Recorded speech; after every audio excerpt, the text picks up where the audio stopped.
Bonjour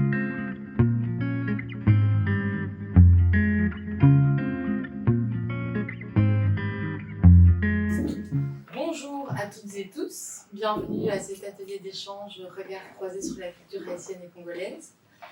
Donc, je ne sais pas si vous connaissez tous le Centre Placette, certains oui, puisque je reconnais des visages. Donc, le Centre Placette, on est un foyer d'accueil pour étudiants internationaux. Donc, nous avons une centaine d'étudiants qui logent ici dans nos bâtiments, que nous accompagnons. Nous accompagnons aussi donc tous les étudiants internationaux à travers des activités académiques et sociales. J'ai l'honneur de recevoir Christian et Jovenson aujourd'hui pour nous parler de cette thématique. Donc Jovenson réalise un master en sciences du travail et Christian Chiza est doctorant bientôt, docteur en didactique de l'histoire. Donc l'atelier sera l'occasion d'ouvrir une discussion au croisement des perspectives entre les cultures du Congo et d'Haïti. Haïti et la République démocratique du Congo présentent deux contextes distincts et éloignés géographiquement, mais partagent une histoire coloniale qui a profondément influencé leur évolution linguistique. Il s'agira d'examiner comment les langues ont été maintenues, modifiées ou transformées au cœur de l'histoire de ces deux pays, mais aussi la manière dont elles ont été marginalisées. Outils de résistance maniés avec ingéniosité par les populations locales au fil du temps, les langues continuent de jouer un rôle central dans le débat décolonial d'aujourd'hui.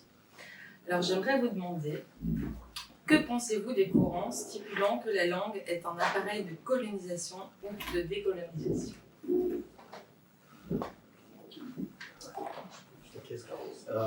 Je me lance. C'est vrai, de par nos petites recherches, nous nous sommes rendus compte qu'il y a deux courants qui structurent aujourd'hui toute la question linguistique et les débats qui vont autour. Et ces deux courants n'ont pas commencé aujourd'hui, mais ont jalonné aussi toute l'histoire aussi depuis la colonisation, les indépendances, mais juste après parce que il y a eu l'indépendance qu'on appelle politique, mais il y a eu aussi ce qu'on appelle aussi la colonialité, c'est-à-dire les résidus de la colonisation qui sont restés et aujourd'hui on les voit à travers plusieurs formes, quoi. Et donc, je suis rendu compte qu'il y a deux débats et ce sont deux débats contradictoires avec des arguments aussi intéressants de part et d'autre. Et ce sont les deux débats que nous allons vous présenter d'abord en titre de presque préambule. Et juste après, on fera une sorte de regard aussi croisé. Qu'en est-il de Haïti? Qu'en est-il aussi de la République démocratique du Congo? Évidemment, comme Justine a dit, éloigné géographiquement, mais on partage certaines réalités parce que nous avons tous fait l'expérience de la colonisation. Et évidemment, en parlant de la colonisation, on parle aussi de la langue du colonisateur. Et alors, nous allons commencer d'abord avec la langue comme appareil ou outil de colonisation. Évidemment, ça c'est le premier courant. Et ici, évidemment, vous avez les slides devant vous. Il y a les petits bouquins que j'étais en train de lire et vous l'avez aussi là. C'est Hold Up culturel au Congo. L'auteur essaie de décrire à sa manière, bien sûr, tous les héritages de la colonisation à travers la culture. Et évidemment, parlant de la culture, il y a aussi la question linguistique qui est assez prégnante.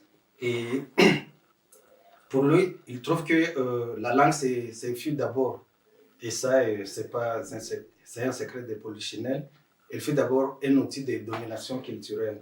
Et donc, là, que ce soit le portugais, que ce soit le français, que ce soit l'anglais, que ce soit je ne sais quoi, ce sont des langues qui ont été imposées, ce ne sont pas des langues qui ont été accueillies, où on a discuté pour les adopter, mais ce sont des langues qui ont été imposées au détriment des cultures existantes, au détriment aussi des langues aussi existantes. Et donc, ça fait qu'il y a une sorte de marginalisation et d'affaiblissement des langues locales au détriment de ces langues dites dominateurs qui sont venues aussi avec une violence aussi. Donc, elles se sont imposées de cette manière-là. Et aussi, les langues du colonisateur ou la langue du colonisateur, ce fut aussi la langue de l'éducation. Et ça a eu comme conséquence, rapidement, il y a eu une sorte de marginalisation où ce fut une petite clique sélectionnée évidemment pour plusieurs critères. Je ne vais pas entrer ouvrir ces débats-là, pour plusieurs critères, mais rapidement, ça crée une sorte de fracture au sein de la société où c'est juste une petite partie, une petite portion qui pouvait accéder au savoir, évidemment le savoir du colonisateur, et une autre n'en pouvait pas parce que la langue était déjà un outil de contrôle social. Et donc, il fallait aussi contrôler aussi les personnes qui devraient parler cette langue et qui étaient sélectionnées pour plusieurs raisons. Et donc, à côté de ça aussi, nous avons vu que en contrôlant la langue de l'enseignement, on contrôlait aussi les récits.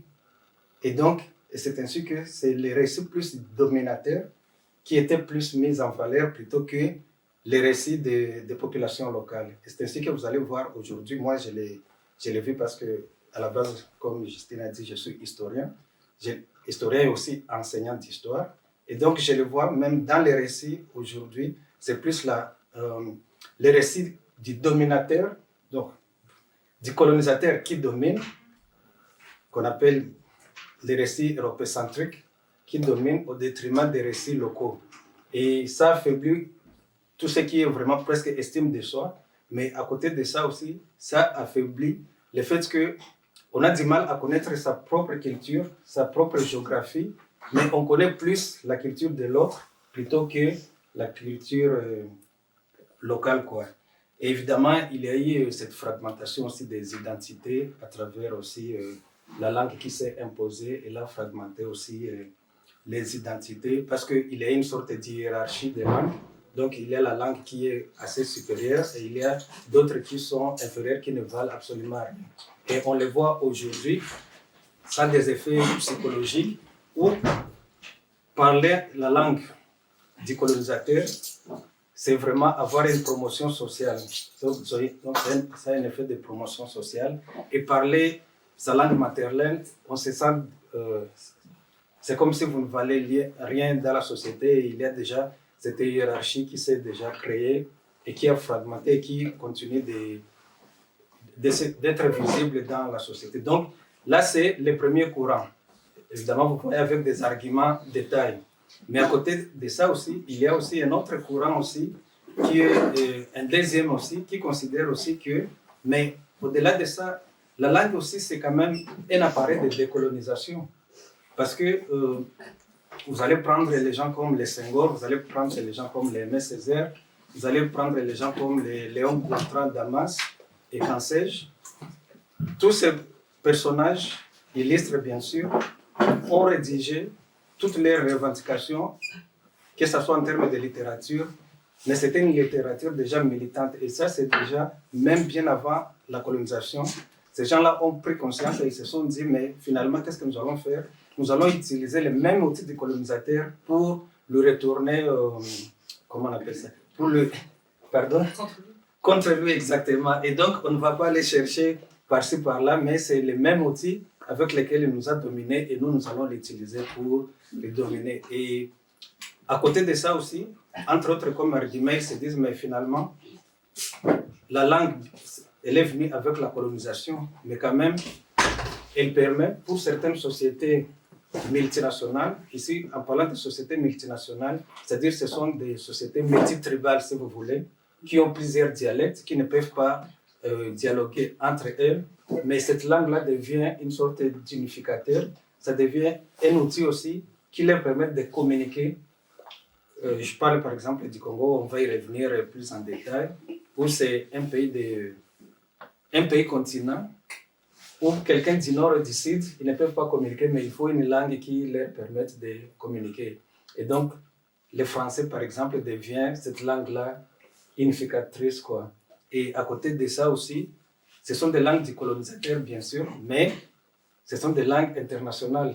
Et du coup, ça vous donne aussi la possibilité déjà de vous imposer au niveau de l'international, donc d'avoir une vie globale aussi, d'être aussi...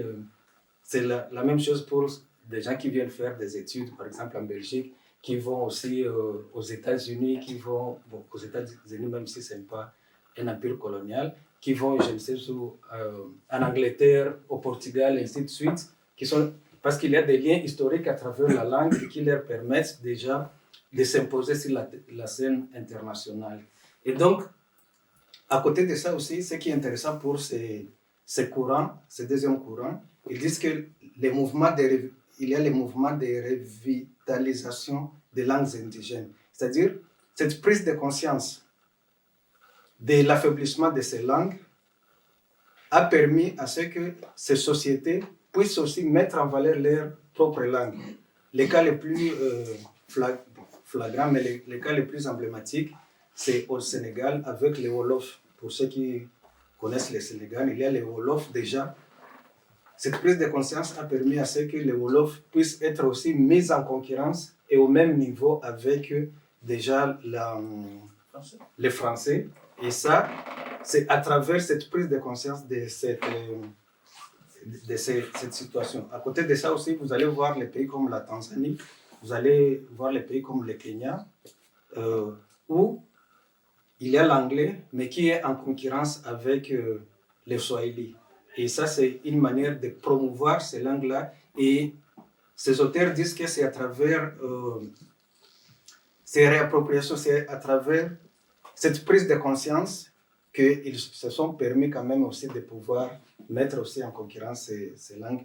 N'ait été la domination linguistique, cette prise de conscience de mettre en valeur les langues locales ou indigènes comme on voudrait, ça n'aurait pas eu lieu. Donc c'est autant de courants qui s'affrontent. Évidemment, tous ces courants-là ont des arguments intéressants et Jefferson va essayer de nous faire quelque chose vraiment comme un exemple concret de la manière dont ces deux courants se sont confrontés au sein de son pays.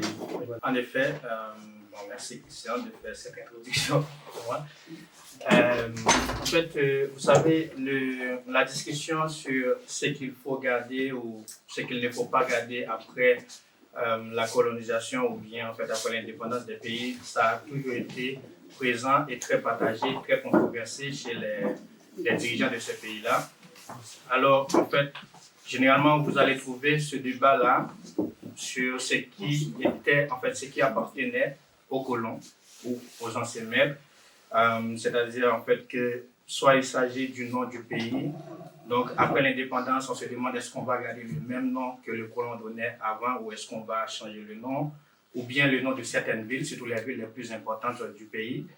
Et ça porte aussi parfois sur le drapeau du pays pour savoir est-ce qu'on va garder le même drapeau et également la langue. Donc, on se demande est-ce qu'on peut servir avec la même langue des anciens maîtres ou bien est-ce qu'il faut garder nos langues maternelles ou personnelles.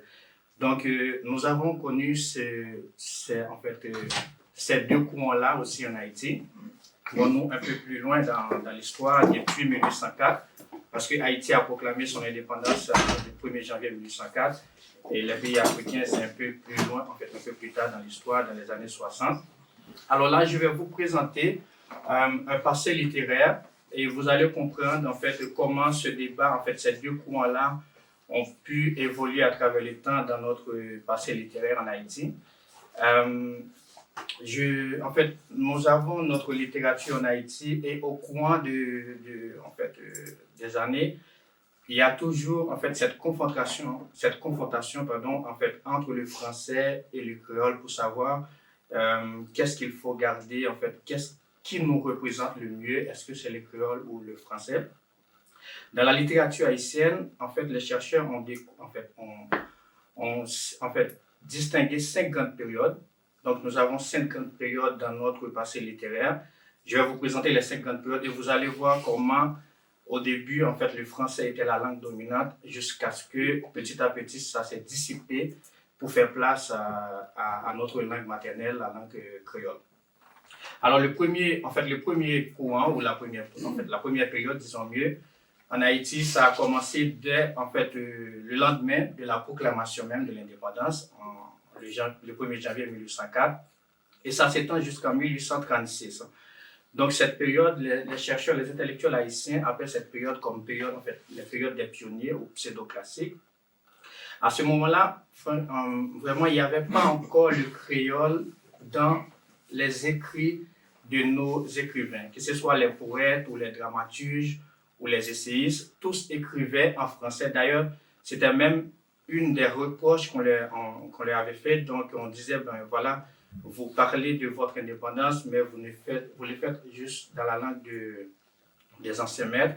Alors, mais il y a d'autres chercheurs haïtiens qui prennent en fait la défense de ces écrivains pour dire, écoutez, vous voyez en fait ces personnes-là, le lendemain de 1804, en fait, c'était des personnes déjà qui ont reçu leur en fait, éducation de la France, qui étaient en France.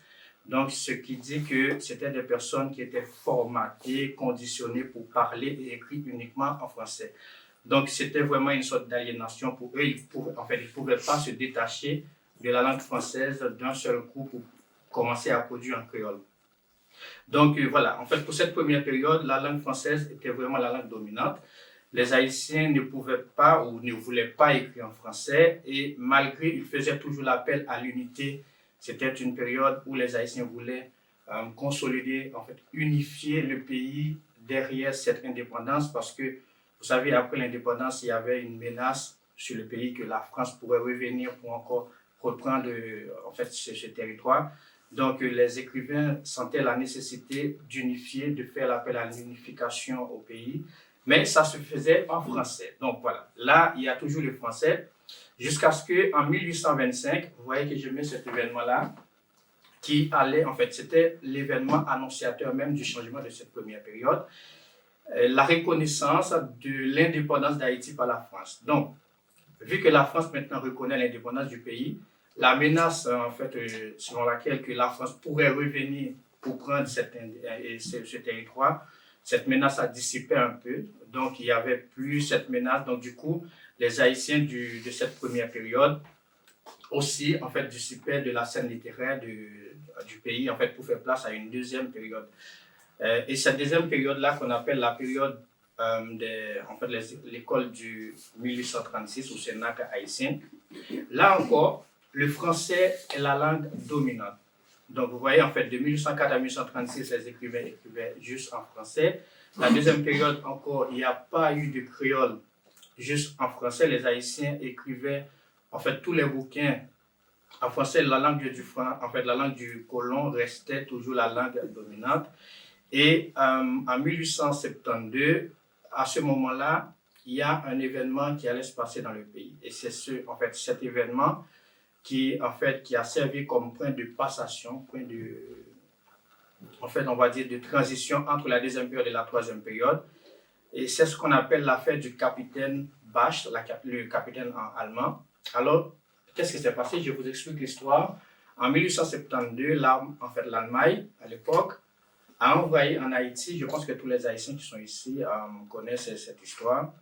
La France et l'Allemagne a envoyé son plus grand navire de guerre en Haïti pour exiger à Haïti de dédommager. Il y avait 2 commerçants allemands qui fonctionnaient dans le pays à cette époque. Et ces 2 commerçants estimaient qu'ils étaient victimes d'une injustice de la part du gouvernement haïtien. Et ils sont partis porter plainte au gouvernement allemand contre l'État haïtien. Et en fait, l'Allemagne, les dirigeants allemands à cette époque ont envoyé leur plus grand navire de guerre en Haïti pour exiger de la part de l'État haïtien un dédommagement d'environ de 15 000 $ américains à l'époque. C'était une somme énorme pour ces 2 commerçants allemands. Et les Haïtiens, en fait, le navire allemand là, le capitaine de ce navire, il avait en fait, son nom c'était Bach. Donc, c'est pour cela qu'on appelle cette affaire-là l'affaire du Bach. Et quand quand il était arrivé en Haïti, il demande aux dirigeants haïtiens de dédommager ces 2 vendeurs. Sinon, l'Allemagne va rentrer en guerre avec Haïti. Alors, qu'est-ce qui s'est passé? En fait, cet événement-là, et comme en fait, les Haïtiens, les intellectuels haïtiens voyaient ça comme, en fait, c'était de l'impérialisme déjà, c'était en fait les prémices de l'impérialisme. Donc, ça a ravivé un peu le patriotisme chez les intellectuels haïtiens. Parce que tous les Haïtiens voyaient ça comme un affront, comme en fait une insolence. Donc, il fallait défendre le pays. Vous savez, à l'époque, il n'y avait pas encore les réseaux sociaux ou les radios, etc. Il n'y avait que les journaux de presse ou les bouquins. Donc, cette affaire a fait non seulement changer en fait, de période pour passer à la troisième période. Et cette troisième période, dans cette troisième période, c'est en fait au cours de cette troisième période-là que les Haïtiens commençaient déjà à écrire en créole. Donc maintenant, il disait, bon, et il faut vraiment qu'on arrête avec cette langue colon parce que là, il y a un Européen, un pays européen qui vient pour insulter notre pays. Donc, il disait, donc, non seulement ça a ravivé le patriotisme, aussi il voyait en fait la question de la langue comme quelque chose qu'il faut vraiment commencer à réfléchir là-dessus. Et c'est là qu'on allait avoir le premier texte haïtien en créole. Je crois que tous les Haïtiens connaissent ce texte aussi, Choukoun. C'est un texte que, en fait, un écrivain haïtien a écrit en, fait, en 1883, si je ne m'abuse pas. Donc, c'était le premier texte haïtien en créole. Donc, voilà, ça a considéré comme une sorte de prémisse pour la langue créole, en fait, pour la rentrée de la langue créole dans notre littérature. C'est là que les Haïtiens commençaient à penser. Donc, à partir de Choukoun, il y a d'autres textes en créole qui sont suivis, donc, pour faire place un peu à la langue du colon. Alors, cette troisième période a pris fin en 1898 pour faire place à une quatrième période. Et là, pour cette quatrième période, dans notre passé littéraire, alors il y avait en fait confrontation entre les deux langues. Il y a des Haïtiens, comme on a déjà commencé à écrire depuis 1872 avec l'affaire du Batch en créole. Donc maintenant, il y a plusieurs textes en créole qui sont écrits et également des textes en français. Alors je peux dire que cette quatrième période était plutôt dominante par la langue française parce qu'il y avait... non, en fait, juste avant la quatrième période, oui, je voulais vous parler de ce livre qui a été écrit lors de la troisième période dans notre littérature. En fait, vous voyez le titre, c'est de l'égalité des races humaines. Alors, ce livre, c'est quoi? C'est une réponse qu'un chercheur haïtien du nom, en fait, Joseph Anténor Fumet, qu'il voulait donner à un Français qui avait écrit un livre en 1843. En fait, le français, c'est le Conte du Gobineau. Dans ce livre, il avait mis des hypothèses disant que les races n'étaient pas égales. Donc, il a titré son livre de l'inégalité de la race humaine. Et dans ce livre, il a mis des hypothèses où les Blancs étaient supérieurs par rapport aux Noirs. Et Anténor Fumet en a profité de l'affaire du Batch, en fait, pour la troisième période, pour répondre à ce monsieur-là, le français, pour dire, en fait, voilà, les races n'étaient pas inégales, les races étaient égales. Il a fait des recherches, lui, en fait, il était parti en Égypte pour, en fait, collecter certaines données. Et dans ce livre, il a raconté vraiment, en fait, les anciennes gloires des hommes noirs africains. Il a surtout parlé de l'Égypte ancienne, des pharaons noirs, donc, où il a expliqué la civilisation africaine dans son apogée, comment c'était vraiment, en fait, extraordinaire. Et c'était juste pour démonter un peu les thèses selon lesquelles que les races n'étaient pas égales. Et lui, je pense pour les Africains qui connaissent bien, en fait, Cheikh Anta Diop, en fait, ce monsieur-là a été cité par Cheikh dans ses théories. Et comme vous savez que Cheikh a fait un beau travail aussi sur la question de l'Égypte ancienne, pour parler un peu de l'intériorité de la civilisation. Exactement. Donc, Cheikh, en fait, Anténor Fumet a été cité par Cheikh à plusieurs reprises dans ses recherches. Donc, maintenant, la quatrième période, que je ne vais pas trop m'attarder là-dessus. Donc, comme je l'ai dit, en fait, c'était une période plutôt en français encore. Il y avait des textes en créole, bien sûr, depuis 1872. Alors, qu'est-ce qui s'est passé? Cette quatrième période allait prendre fin avec un événement encore. Vous voyez, à chaque fois, il y a toujours un événement qui fait le point de passation d'une période à l'autre. L'événement, c'est quoi? C'est l'occupation de Haïti par les Américains. En 1915, les Américains sont débarqués en Haïti. Donc, on peut dire que Haïti a été agressé. Vous entendez maintenant peut-être dans les journaux, on parle de l'agression Ukraine par la Russie. Et vous voyez que les États-Unis sont en fait le devant pour défendre l'Ukraine, alors que eux, ils sont les champions dans ce qui a trait avec l'agression des territoires. Parce que nous, on a connu ça avec eux en 1915. Et ils ont occupé le pays pendant près de 20 ans. Ils ont mis Haïti sous l'occupation. Alors, en 1915, qu'est-ce qui s'est passé? Lorsque les Américains sont venus dans le pays, encore une fois, cet événement était une occasion pour les Haïtiens de se réunifier pour défendre la patrie. Parce que là, il y a une puissance impérialiste qui vient dans le pays, qui a souillé notre drapeau, qui a mis en berne en fait notre indépendance. Donc, il faut défendre le pays. À ce moment-là encore, les Haïtiens ont utilisé leurs plumes pour défendre la patrie. Alors, qu'est-ce qui s'est passé? Il y a un événement très intéressant que je veux vous parler au cours en fait, de cette période. Les Haïtiens voyaient vraiment cette occupation américaine comme une insulte de plus haut niveau. On ne pouvait même pas digérer ça lorsque les Américains sont débarqués dans le pays. Et il y en a même des Haïtiens qui se sont donné la mort juste pour protester face à cette agression américaine. Et si vous voulez, en fait, je vous présente ce monsieur-là. Je pense pour les Haïtiens qui aiment bien la littérature, connaissent en fait Edmond Laforest. C'est un intellectuel haïtien qui s'est donné la mort juste pour protester contre la présence américaine dans le pays. Donc, le 17 octobre 1915, il a écrit un texte dans un des journaux, en fait, les plus populaires du pays à l'époque. Le journal s'appelait en fait La Patrie. Il a écrit un texte pour protester contre la présence américaine dans le pays. Et dans ce texte, on pouvait lire cette phrase magique où il a dit en fait le suicide comme acte ultime de la rébellion. Après les textes, il s'est donné la mort, il s'est suicidé pour protester contre la présence américaine. Alors le problème, c'est que à l'époque, bon, pas qu'à l'époque, jusqu'à présent, en fait, la puissance de feu haïtienne n'était pas comparable face à la puissance de feu américaine. On ne pouvait pas résister, on ne pouvait pas vraiment mener une lutte contre les Américains. Et lui, dans sa manière de se rebeller, donc il s'est donné la mort pour protester contre la présence américaine. Donc ça, c'est la cinquième période et la dernière période de notre littérature. Donc au cours de cette période-là, il y a des courants haïtiens qui ont mis en valeur le créole, la langue créole et notre folklorisme, si on peut le dire comme ça. Et donc il y avait des courants comme le colorisme et le noirisme. Ces deux courants-là ont mis en valeur les personnes, en fait, les Haïtiens surtout noirs.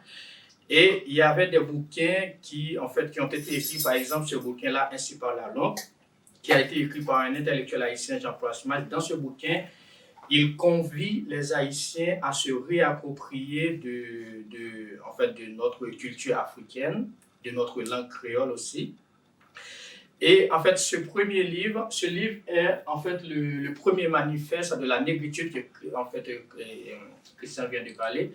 Donc la négritude, en fait, avec le courant, est-ce que la langue c'est un appareil colonial ou un appareil décolonial? En fait, on peut dire que le premier manifeste de la négritude, en fait, ça a été lancé par un Haïtien. Et ce bouquin-là, ce livre qu'il a écrit, était même à la base de l'action d'un ancien président d'Haïti, du nom François Duvalier. Vous savez qu'en 1960, lors de l'indépendance de la RDC, en fait, République démocratique du Congo, les Belges, en fait, le roi belge à l'époque, la Belgique qui voulait en fait donner l'indépendance au Congo.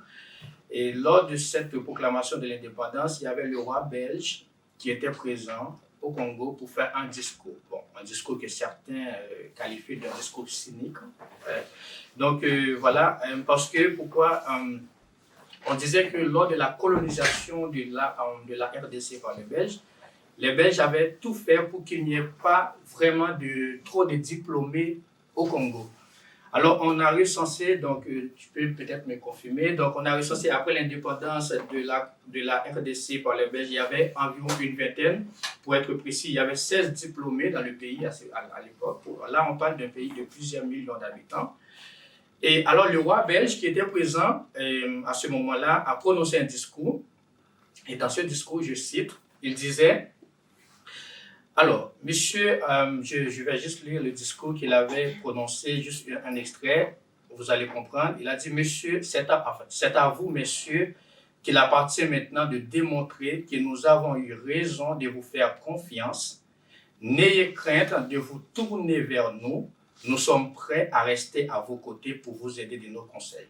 Donc, vous pouvez comprendre à partir de ce discours-là, les Belges ont pensé que, voilà, vu que le Congo n'a pas vraiment trop de diplômés pour gérer maintenant cette indépendance, les Congolais vont revenir vers nous, vers les Belges, pour encore partir là-bas pour les aider à développer le pays. Mais qu'est-ce qui s'est passé? Les Haïtiens à l'époque, donc j'aime bien cette conférence entre RDC et Haïti, donc les Haïtiens à l'époque qui ne voulaient pas, et dans notre idéologie, dans notre sentiment en fait panafricanisme, les Haïtiens disent bon, c'est le moment qu'il faut vraiment aider les Congolais. Alors le président à l'époque, le président Duvalier, a dépêché près de 2000 professionnels haïtiens et les envoyé au Congo. Et parmi ces professionnels, il y avait des médecins, il y avait des professeurs, un peu de tout, pour aider aux Congolais pour maintenir l'indépendance, pour maintenir le pays. Et jusqu'à présent, en fait, les Congolais, je pense les Congolais qui sont très avisés connaissent cette histoire parce qu'il y a toujours des descendants haïtiens au Congo qui sont toujours là-bas. Donc, vous voyez, en fait, le livre, là, qu'on parle ainsi par la langue, c'était une prémisse même du panafricanisme au négritude, en fait, chez nous, les Haïtiens. Donc, et après, il y avait ce bouquin-là que je voulais vous parler, mais on ne va pas trop tarder là-dessus. C'est surtout sur le gouverneur de la Rosée. En échangeant avec Christian, je crois, au Congo aussi, on parle de ce bouquin. C'est un bouquin qui a été traduit dans plusieurs langues, une vingtaine de langues, et récemment en japonais. Donc, c'est vraiment intéressant. Déjà, je vous invite à lire ce livre, si vous en avez le temps. Donc, l'auteur parle non seulement du patriotisme, en fait, chez nous, et également l'importance de se mettre ensemble pour résoudre certains problèmes. Donc, voilà. Si je peux dire un mot sur ce bouquin, et donc dans l'enseignement secondaire, entre autres bouquins qui sont autorisés à être donc analysés, surtout là on parle dans les cours de français, il y a ce bouquin de Jacques Romain, gouverneur de la région de la Rosée, où l'acteur principal c'est Manuel. Manuel, voilà. Oui. Exact. Donc, c'est un livre vraiment... Donc, avant de rencontrer Jefferson, je connaissais déjà l'histoire de ce bouquin. Comme c'est Regard croisé, donc Jefferson a essayé un peu de montrer la situation et comment est-ce que les deux courants aussi se sont confrontés aussi et comment est-ce qu'ils ont structuré toute l'histoire de Haïti, mais avec des résonances aussi locales et internationales aussi, ça, et je trouve que c'est très intéressant. Alors ici, je vais vous parler de la trajectoire aussi que la RDC, donc le Congo, a prise par rapport à la question linguistique, parce que, comme je l'ai dit tantôt dans la première partie, la langue, c'était aussi un outil de contrôle social, mais aussi donc c'était vraiment avant tout un outil de domination. Mais pour le Congo, il y a une particularité. Le Congo a été colonisé par la Belgique. Déjà, il y a un problème qui se posait au niveau de la Belgique. Là, le problème linguistique se posait déjà. Et donc, la question qui va entamer peut-être cette partie, c'est se demander pourquoi les Français, alors que la Belgique a, je ne sais pas, oui, non j'exagère, 3 langues nationales, je ne sais pas comment vous appelez ça, officielles, nationales, ou je ne sais pas quoi. Donc, 3 langues nationales. Alors, pourquoi les Français? Pourquoi pas les Néerlandais? Pourquoi pas, je ne sais pas, l'allemand ou quelque chose comme ça? Évidemment, comprenez que nous sommes au 19e siècle, début du 20e siècle. Et déjà, à ce moment-là, qu'est-ce qui va se poser au niveau de la Belgique? C'est la partie wallonne, ou les Wallons, qui était la partie qui était presque prospère. Et donc, qui s'imposait sur tous les plans, que ce soit sur le plan politique, mais aussi sur le plan économique au niveau de la Belgique. Les vestiges, ce sont Charleroi et consorts. C'est vous qui connaissez, les Belges connaissent mieux l'histoire que moi. Et donc, à ce moment-là aussi, les Français étaient les langues d'élite, mais qui étaient parlées par les Wallons à cette époque. Et donc, c'était normal, c'était dans ce sens-là que la langue s'est imposée donc comme étant la langue officielle au niveau du Congo. Mais ça, c'est la langue officielle. Mais à côté de ça, il y a eu aussi un problème qui s'est posé, comme je disais, du fait que déjà la querelle linguistique s'est posée au niveau de la Belgique, elle s'est transposée aussi au niveau du Congo. Et au niveau du Congo, c'est plus les missionnaires qui ont été chargés de pouvoir organiser l'enseignement. Et donc, les missionnaires, c'était plus des missionnaires flamands que des missionnaires. Voilà. Donc, ça aussi, ça posait un autre problème au niveau aussi local, se demandaient mais qu'est-ce qu'on fait de tout ça. Et c'est ainsi que les Flamands, eux, ils prenaient plus ce qu'on appelle l'indigénisme, c'est-à-dire la promotion des langues locales plutôt que les Français, pour plusieurs raisons. Et je ne vais pas y revenir tout de suite, sinon on va y dormir. Mais pour eux, c'était important du fait que, principalement, ils voulaient d'abord que ce soit, comment on appelle ça, que ce soit le message du Christ, parce que l'évangélisation qui passe. Et pour l'évangélisation, il fallait évangéliser les indigènes dans leur langue locale, parce que ce sont eux qui vont aider aussi les autres indigènes aussi à pouvoir évangéliser entre eux. Et donc, le fait, pour qu'ils accèdent au français, ils trouvaient que ça ne collait pas. Mais à côté de ça aussi, il y avait aussi un problème qui se posait, parce qu'on avait besoin aussi de cadres subalternes aussi, qui devraient travailler dans des entreprises, donc qui devraient aider aussi donc l'administration coloniale dans ces différentes tâches. Et c'est ainsi qu'il fallait aussi maintenir le français pour que les gens qui vont aller à l'école puissent déjà acquérir des compétences linguistiques pour déjà collaborer avec les cadres coloniaux, quoi. Donc ça, c'est un problème qui s'est posé. Et ça fait qu'au Congo, la question linguistique a évolué vraiment à des niveaux un peu incompréhensibles. Et donc, d'autres problèmes aussi qui s'est posé, ça c'est la carte du Congo. Donc, ça, c'était une mise en contexte. Le Congo, c'est 2 345 000 km². Donc, comprenez que c'est plusieurs continents, pas même un continent, c'est plusieurs continents. Et la particularité aussi du Congo, c'est un pays multilinguistique, multitribal aussi. Et donc, il suffit juste, moi je me déplace à 20 km de chez moi, je ne peux plus comprendre la langue que l'autre parle. Et ainsi de suite, ainsi de suite. Et imaginez sur un territoire de 2 345 000 km. Donc ça veut dire que c'est à chaque coin de rue, chacun a son patois, si je peux dire ainsi. Donc à un certain moment aussi, c'est compliqué. Le colonisateur a trouvé une formule assez magique. Donc, il y a eu avant tout les langues.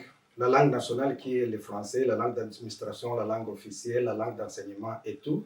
Mais à côté de ça, il y a aussi des langues régionales qu'on peut appeler ici les langues véhiculaires. Et enfin, il y a les langues vernaculaires. Les langues vernaculaires, ce sont des langues qui sont parlées entre les groupes tribaux, entre eux, et qui sont maintenues.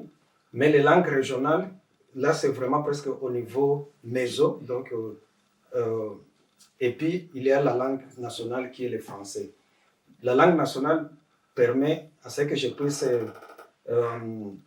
communiquer avec Dieu merci, alors que nous sommes du même pays, mais on ne peut pas se comprendre. Donc, ça nous permet de nous comprendre. On parlera de ça un peu plus tard, des avantages et des désavantages de tout ça. Mais aussi pour les langues véhiculaires, ça c'est très important. Ça a été divisé par rapport aux régions linguistiques. Et donc, le Congo a aujourd'hui 4 zones linguistiques où vous avez la partie est du Congo. En rouge, c'est la zone Swahili. Et presque jaune, ça c'est les Lingala. Donc là, nous sommes au nord-ouest. Et puis le centre, c'est les Chiluba, donc les Kasaï pour ceux qui entendent un peu, qui connaissent un peu le Congo. Et le sud-est, sud-ouest, là c'est la partie Kikongo. Kikongo, vous comprenez qu'il y a Congo. Évidemment, c'est de là d'où vient le nom du Congo, parce que c'est les vestiges de l'ancien royaume Congo, évidemment, qui était et en Angola et au Congo-Brazza et toute cette partie-là. Alors c'est comme ça que le colonisateur a trouvé une formule magique. Il s'est dit, qu'est-ce qu'on fait alors, parce que c'est un peu compliqué. Donc, on essaie de maintenir les langues véhiculaires qui vont permettre à ce que les gens puissent communiquer entre elles tout en gardant leur patois. Et ça permet à ce que, moi qui suis par exemple de Bukavu, je peux communiquer avec quelqu'un qui est au nord-est, mais aussi au sud-est. Mais il suffit juste que je quitte cette zone linguistique, je ne peux plus communiquer avec mon compatriote. Et c'est ainsi de suite. Alors, ici, au niveau des locuteurs, vous allez vous rendre compte que c'est là, l'échelle, je ne sais pas si c'est bien visible, c'est le Swahili qui a presque 20 millions de locuteurs. Donc, c'est la langue qui est la plus parlée au niveau du Congo. Et après, il y a le Lingala qui vient en deuxième position, les Tsholuba et puis les Kikongo vient après. Et ça peut même se voir sur la carte. Donc, les locuteurs du Swahili sont les plus nombreux. Et vient après les Lingala et les Tsholuba et puis les Kikongo. Mais aussi, toutes ces langues aussi ont leurs particularités. Ici, je veux parler par exemple du Lingala parce que rapidement, quand on voit un Congolais, rapidement on l'associe à la zone lingalaphone. On pense que tout le monde connaît les Lingala et tout. Tout ça, c'est pour deux raisons principales. La première raison, c'est que sur le plan politique, non, d'abord sur le plan militaire, le Lingala, c'est la langue de l'armée. Et ça, c'est depuis la colonisation. C'était d'abord le Swahili, mais il y a eu plusieurs révoltes des populations swahiliphones. Alors, le colonisateur a mieux jugé de pouvoir aller recruter dans la zone lingalaphone. Et c'est devenu la langue comment on appelle ça, de l'armée.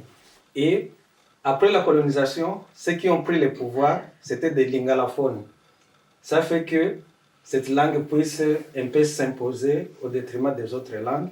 Et en fait, au niveau comment on appelle ça, de la musique par exemple, tout ce qui est culture, c'était plus aussi la musique en lingala, chantée en lingala, qui s'est plus propagée, évidemment pour des raisons aussi de facilité, parce que les caciques de pouvoir et tout pouvaient aider dans cette facilitation, et ça permet à ce que les lingala puissent s'imposer au détriment des autres langues. Et c'est ainsi que des fois on pense que le lingala est au-dessus du Swahili, est au-dessus de Tsholuba, est au-dessus de Kikongo, mais en fait il y a des raisons aussi historiques et politiques qui font à ce qu'il y ait ce déséquilibre-là.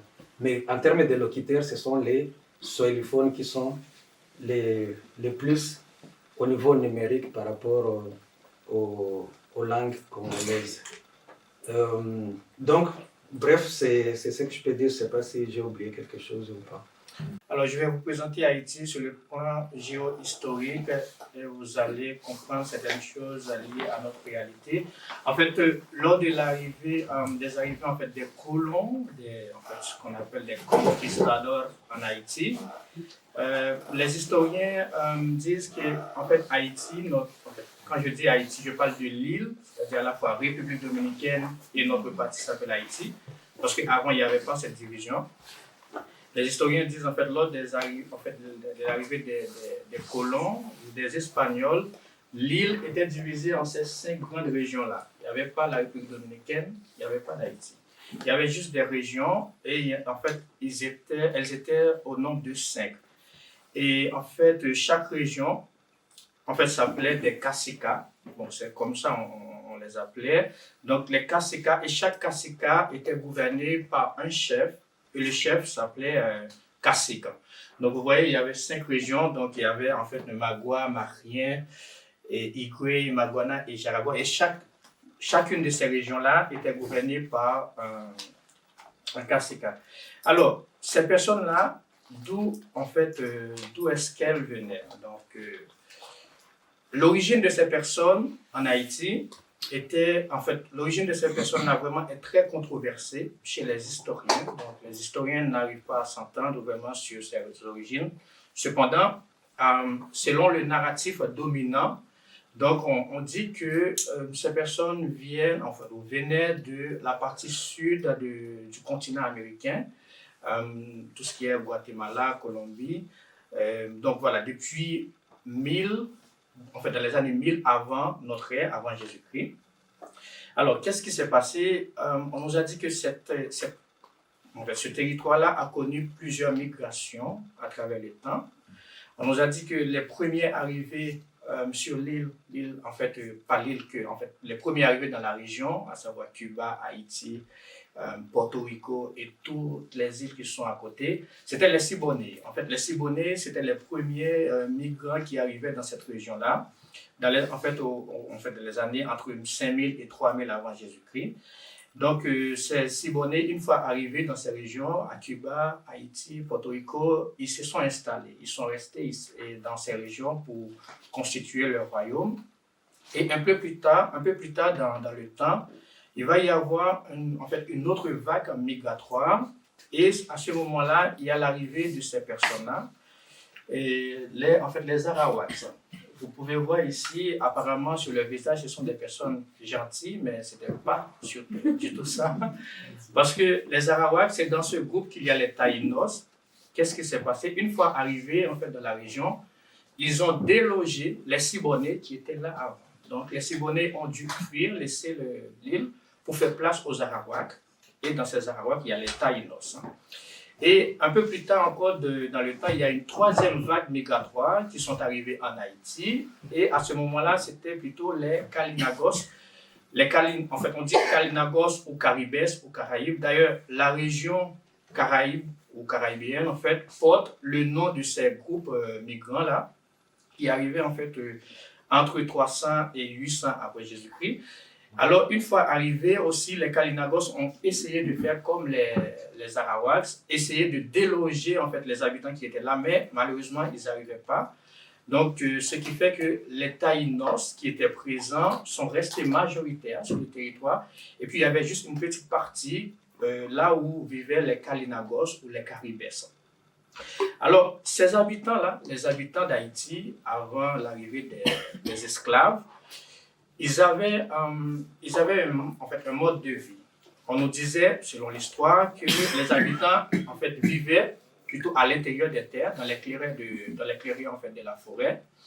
Donc, et ils vivaient en fait, dans les forêts, donc sur les terres. Et pour fonctionner, pour vivre, donc ils n'avaient pas le même type de logement.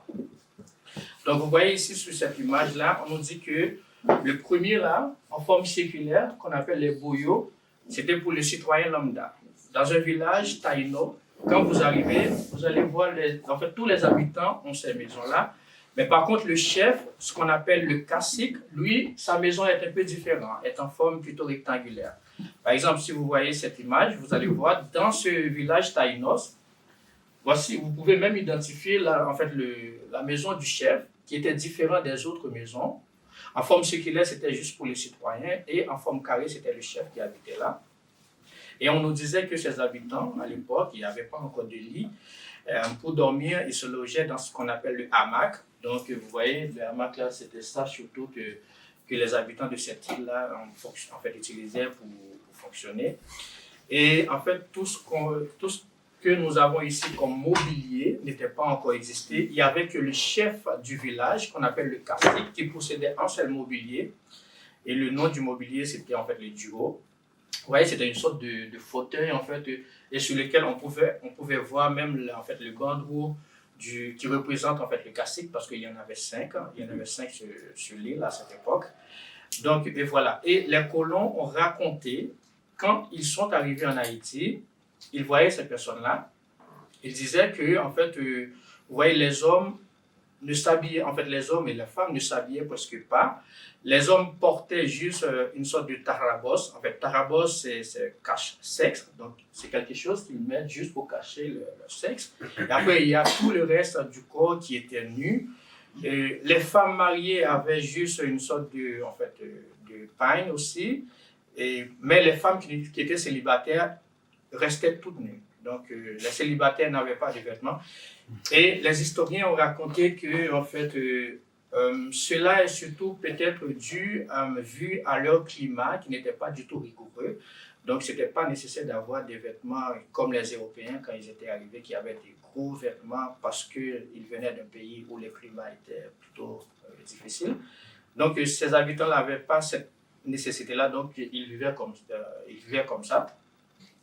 Et en fait, en ce qui a trait à l'économie, de ce territoire-là, même avant l'arrivée des colons, on nous dit que les Taïnos ne faisaient pas vraiment la distinction entre les propriétés privées et les propriétés de l'État.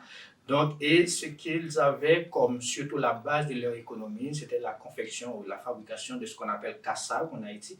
Et jusqu'à présent, dans notre culture en Haïti, les Haïtiens continuent même à faire c'est une sorte de, comment je peux l'appeler, une sorte de galette, si vous voulez, donc à base de manioc. C'était ça que les Taïnos, les habitants d'Haïti, utilisaient surtout pour consommer et pour aussi échanger entre eux. Et d'ailleurs, je pense que la présence de kassav en Haïti... Comme le concombre. Oui, kassav, oui. Donc, on nous a rapporté, vu que maintenant, si vous arrivez en Haïti, vous allez trouver des traces de ces personnes-là, des Taïnos. D'ailleurs, il y a même une étude qui a été faite dans les années 2000, au début des années 2000, sur les populations des Caraïbes, les populations actuelles, Cuba, Porto Rico, République dominicaine, Haïti. Et cette étude, cette étude-là a été portée sur le patrimoine génétique de ces habitants. Et les résultats, on a pu voir que les habitants actuels de ces îles ont encore plus de 50% de patrimoine génétique de ces anciennes personnes qui vivaient sur l'île, les Taïnos. Donc déjà, c'est pour ça qu'il y a même ce débat-là dans les îles entre les personnes qui se disent « moi, je suis plutôt d'origine taïnos », il y en a d'autres qui disent que « moi, je suis plutôt d'origine africaine ». Donc voilà, l'étude a rapporté qu'il y a plus de 50% des Haïtiens ou des Cubains qui sont d'origine taïnos, qui ont des patrimoines génétiques taïnos. Donc en 1492, voici la structure, l'organisation que les colons ont trouvée dans l'île. Et à partir de cette époque-là, il y a les Espagnols qui étaient les premiers à mettre les pieds dans cette région. Et arrivés les Espagnols en 1492, et quelques années plus tard, il y a les Français qui sont arrivés et les Français voulaient s'accaparer de l'île aussi, l'île d'Haïti. Et ils sont entrés en guerre avec les Espagnols après plusieurs années de guerre. Donc, ces deux puissances-là ont décidé de faire une trêve entre eux. Et pour cela, dans une province aux Pays-Bas, qui s'appelle Ryswyk, en 1697, ils ont décidé de signer un traité entre eux où la France prenait une partie de l'île et l'Espagnol une autre partie. Donc, c'est ce qui a donné naissance à Saint-Domingue, plus tard, Saint-Domingue qui allait devenir Haïti, et la République dominicaine qui était l'Hispaniola, la partie de l'espagnol. Donc voilà, du point de vue géohistorique, c'est ça voici le cheminement de ce bout de territoire. Et bien avant la colonisation, quelle était la situation de la langue haïtienne? Alors, si je peux enchaîner, parce que c'est très simple. Avant la colonisation, avant l'arrivée des colons, comme il y avait les Arawaks comme majoritaires, dans ce groupe, il y a les Taïnos. La langue, il y a une partie que j'ai mis, vous allez voir, je ne sais pas si c'est trop clair.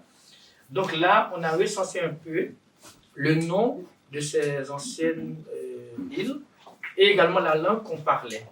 Et pour la partie réservée à Haïti, Saint-Domingue, Haïti, les Arawaks, les premiers habitants de cette île, appelaient ce territoire Haïti. C'était comme ça, Haïti. La République dominicaine et Haïti, toute l'île s'appelait Haïti. Donc, et la langue qu'ils parlaient, c'était Taïnos. Donc, la langue portait leur nom. Donc, voilà, c'était surtout ça, c'était simple. Donc, je ne sais pas, c'est pour le Congo. Ah oui. Pour le cas du Congo, comme j'ai dit, le Congo, c'était d'abord un espace où ce sont des empires et des royaumes qui subsistaient à cette époque-là. Donc, le Congo n'existait pas avant 1885-87, donc juste après la conférence de Berlin. Oui, la conférence de Berlin, j'espère que je ne dis pas de bêtises. Et donc, il n'y avait que des communautés tribales, mais qui étaient organisées en royaumes. Évidemment, ces royaumes, on peut les considérer comme des nations. c'est juste la variante d'une nation. Mais, et donc, des langues aussi qui se parlaient à cette époque-là, c'était juste des langues aussi tribales, que je n'ai pas vraiment toute l'information nécessaire et comment est-ce que ça se pratiquait, mais il y avait justement des langues. Et du coup, le créole et le swahili, d'où viennent-ils? Alors, le créole, bon, peut-être, je pense qu'il y a des personnes qui se font des idées sur l'origine des créoles. Déjà, je vous dis, c'est une langue magnifique, très, très, très jolie. C'est une très belle langue. Déjà, je ne sais même pas pourquoi on appelle créole, parce que c'est un peu réducteur ce terme créole. Donc, vous savez, le terme créole a été utilisé par les colons pour qualifier ceux qui étaient nés dans la colonie. Il y avait les créoles blancs aussi. Les créoles blancs, c'était des enfants des blancs qui sont nés là-bas. Mais c'était un terme un peu diminutif pour distinguer les blancs qui sont venus en fait du métropole, des blancs qui sont nés dans la colonie. Et déjà, le nom créole, moi personnellement, j'ai un problème. Je pense que cette langue-là pouvait déjà, au lieu de ça, en fait, on l'appelle créole, on pouvait l'appeler Haïti ou haïtien. D'où ça vient la langue créole? Alors, je ne sais pas si j'avais un diapo. Donc, voilà. Je vais juste vous lire, vous allez comprendre l'historicité en fait de l'origine de la langue créole. Donc, alors, qu'est-ce qu'on nous dit? Alors, pour comprendre l'origine même de cette langue, il faut remonter dans l'histoire. Il faut remonter au XVIIe siècle avec la traite négrière. Vous savez qu'il y avait en fait la transportation des ancêtres africains vers ce qu'on appelle le Nouveau Monde, l'Amérique, au XVIIe siècle. Et qu'est-ce qu'on nous dit en fait? Une fois arrivés, les Africains ne pouvaient plus utiliser leur langue. Donc, tu as encore de la chance que tu parles swahili. Nous, malheureusement, on n'a pas connu ça. Et c'est pour cela que moi, je ne comprends rien du tout des langues africaines. Parce que nos ancêtres, une fois arrivés, ils sont confrontés à une réalité. Il y avait déjà le Code noir. En 1685, le Code noir, c'était le document, en fait, c'était les règles qui régissent les colonies. Le Code noir interdisait aux Noirs, en fait, aux esclaves, de parler leur langue. Et deuxièmement, il y avait une autre réalité, c'est que, en fait, non seulement le Code noir leur interdisait, et les Blancs ne voulaient pas non plus de mettre les esclaves qui venaient de la même tribu sur la même plantation, pour éviter en fait le complot, pour éviter que les esclaves pouvaient s'entraider et comprendre. Donc, ils ont éparpillé exprès les esclaves sur l'ensemble de l'île. Donc, du coup, les Africains qui sont arrivés là-bas, ils n'avaient pas d'autre choix de forger ou de comprendre le maître. Parce que déjà, l'autre Africain qui est juste à côté de lui, donc il ne pouvait pas se communiquer parce qu'il venait d'une tribu différente d'elle. Et il y a le Code noir qui dit, fini les langues africaines, il faut parler la langue française. Alors, qu'est-ce qui s'est passé? Donc, à ce moment-là, c'est donc à ce moment que les esclaves commençaient à puiser certains mots et sons, ils commencent à puiser en fait certains mots et sons de la langue française qui leur paraissaient plus faciles et ils les refondent à leur manière, donc selon les règles grammaticales et les notions retenues de leur langue d'origine. Qu'est-ce qui s'est passé par la suite? On nous dit que cet idiome, employé par les esclaves, dans les plantations, assurait tout simplement la communication. Donc, ils ont pris quelques mots de la langue française qui leur paraissaient un peu plus faciles pour forger en fait des bouts de phrases comme ça. Et on nous dit que cet idiome leur avait utilisé en fait juste pour faire de communication, mais sans avoir joui en fait le prestige comme c'était le cas pour le français ou l'anglais.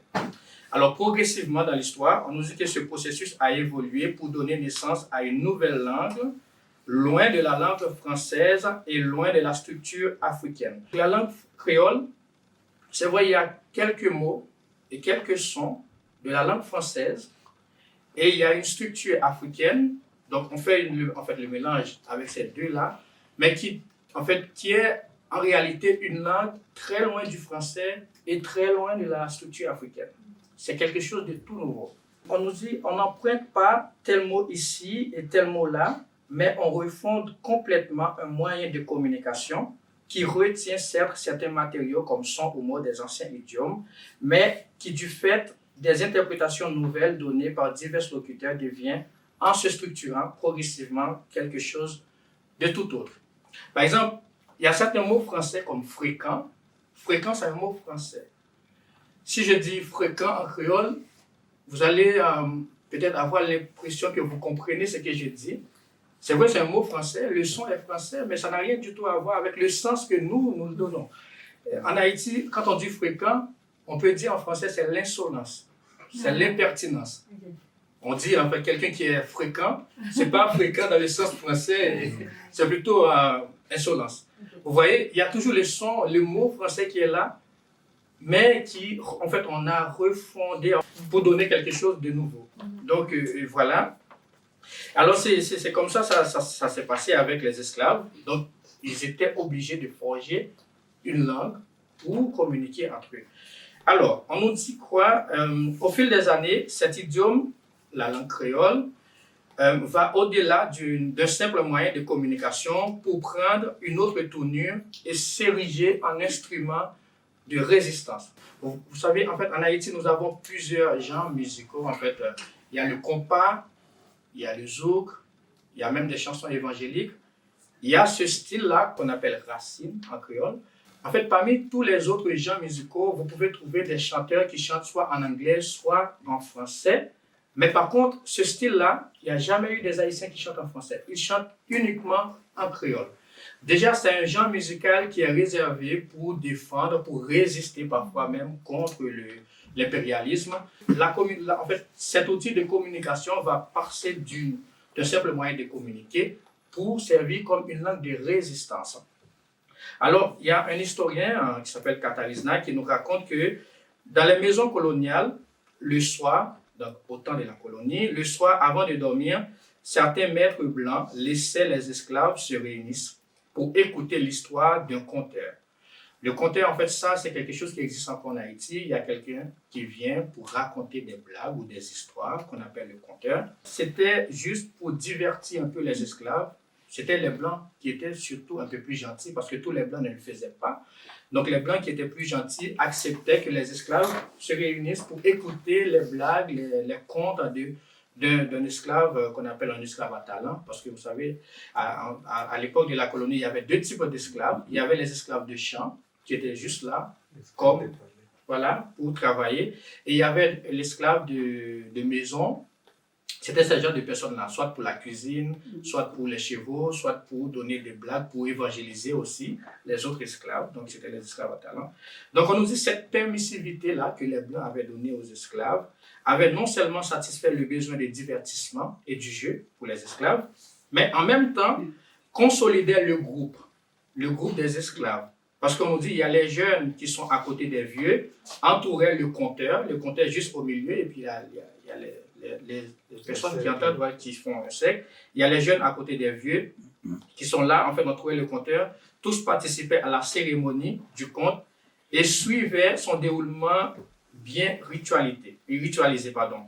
On nous dit que les contes véhiculaient aussi le refus et la contestation, et on pouvait lire entre les lignes ce que les Blancs avaient interdit aux esclaves de faire. Les conteurs ont utilisé leur langue créole. C'est pour ça que je dis que cette langue allait devenir en fait une langue de résistance. Ils utilisaient la langue que les Français ne pouvaient pas comprendre, ou les maîtres français ne pouvaient pas comprendre, pour faire passer des messages aussi aux autres esclaves. Donc, d'où le créole revêt d'une importance capitale dans la lutte contre l'esclavage et la colonisation et le racisme. Alors, maintenant, cette langue en Haïti, à présent, on nous dit que, déjà pour le conteur, les Haïtiens qui sont là, je ne sais pas si vous entendez toujours ces histoires, les contes. Vous savez, en Haïti, il y a cette tradition-là qui persiste, même si de jour en jour, ça commence à dissiper, à disparaître. Surtout quand il y a quelqu'un qui meurt, qui est mort. Donc, il y a toujours les conteurs qui viennent lors de la veillée, du veillée, pour raconter des blagues. C'est une tradition qui existe encore en Haïti. Donc, on nous dit que les veillées mortuaires autour de ce qu'est afin de réduire la tension de la famille et des amis, c'est une tradition qui est toujours là. Donc, les Haïtiens entendent ce rythme comme la continuation de la vie. Le conteur raconte des comptines, des histoires, des amusants, des devinettes, mais il y a toujours une façon il y a toujours une façon de commencer, en fait, pour cette tradition. Lorsque le conteur commence avec cette activité, il a un mot qu'il lance. Je ne sais pas si vous vous souvenez, les Haïtiens qui sont là. Cric, voilà. Et quand le conteur dit cric, et le public répond crac. Voilà. Et ça commence comme ça. Donc, on dit cric et crac. Donc, et puis, le conteur commence à raconter. Vous savez, dans notre langue, il y a, il y a plusieurs onomatopées, pardon. Il y a plusieurs mythes aussi. Vous entendez parler de la mythologie grecque. Dans notre culture haïtienne, il y a aussi la mythologie haïtienne, si vous voulez. Il y a toujours les maîtres minuit, il y a les zombies. Bon, zombies, c'est pas plutôt mythe, c'est réalité, c'est une réalité.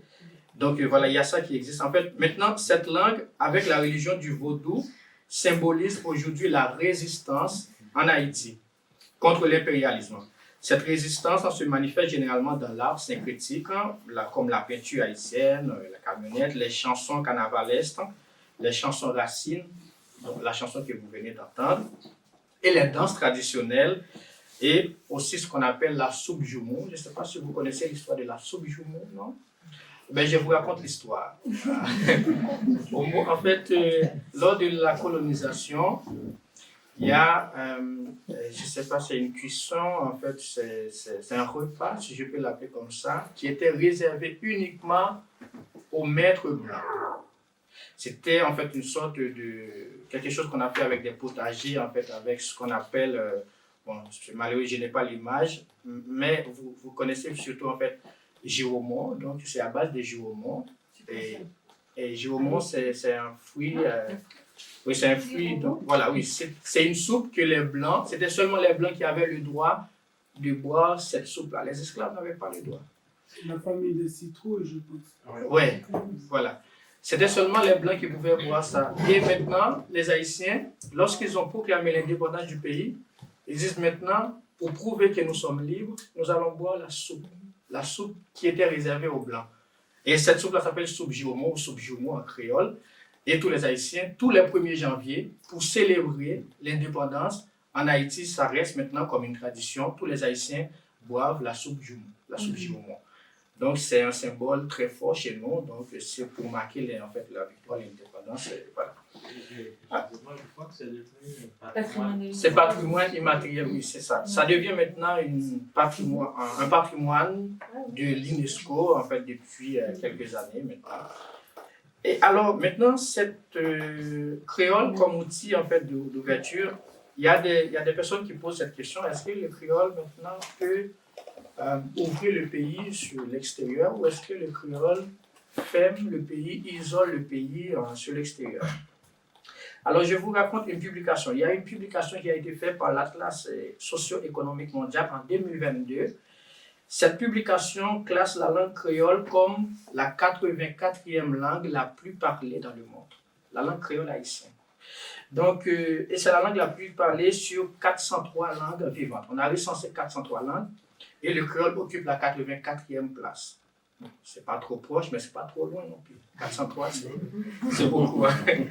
Donc, maintenant, on nous dit à noter que malgré l'usage fait par tous les Haïtiens de cette langue, malgré que tous les Haïtiens utilisent cette langue, elle est devenue langue officielle d'Haïti, du pays, de notre pays, très récemment, en 1987.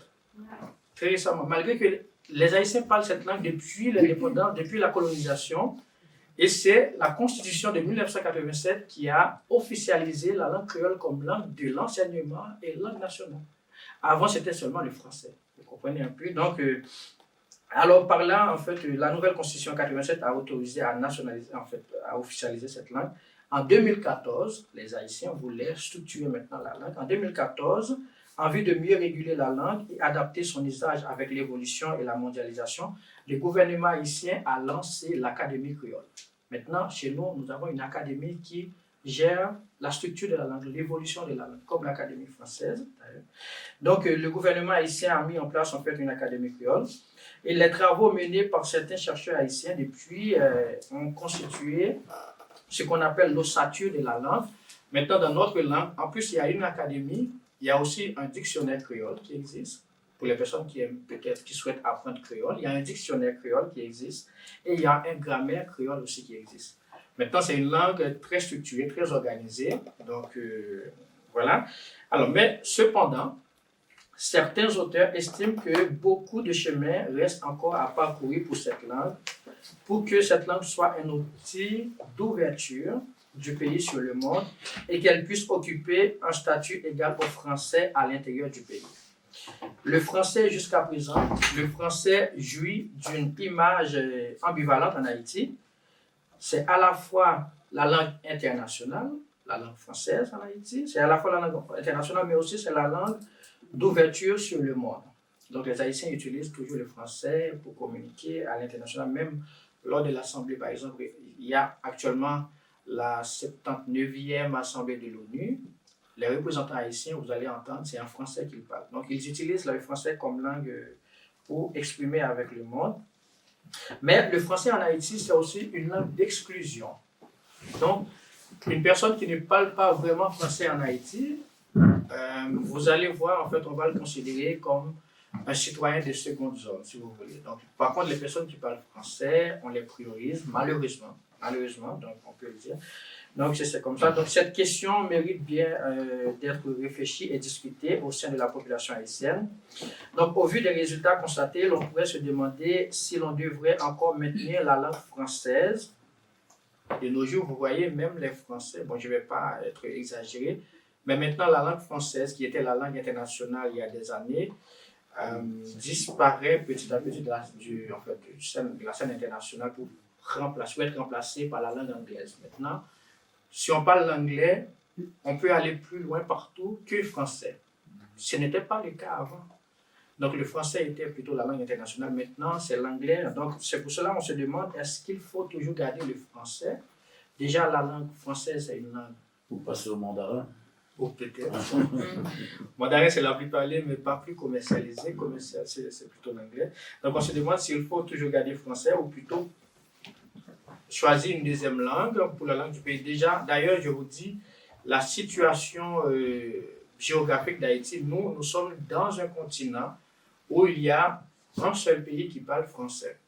Alors, je dis un seul parce que Martinique, Guadeloupe, ce ne sont pas des pays, ce sont des départements d'outre-mer de la France. Il y a le Canada et Haïti qui parlent français. Après, tous les pays qui nous entourent, soit l'anglais ou l'espagnol. Donc, si on veut... Le portugais. Au portugais, voilà, merci, avec Brésil. Donc, on se demande, est-ce qu'on doit encore garder, d'ailleurs, même le français du Canada, il n'y a qu'une partie, c'est Québec, qui parle français, après tout le reste du Canada parle anglais.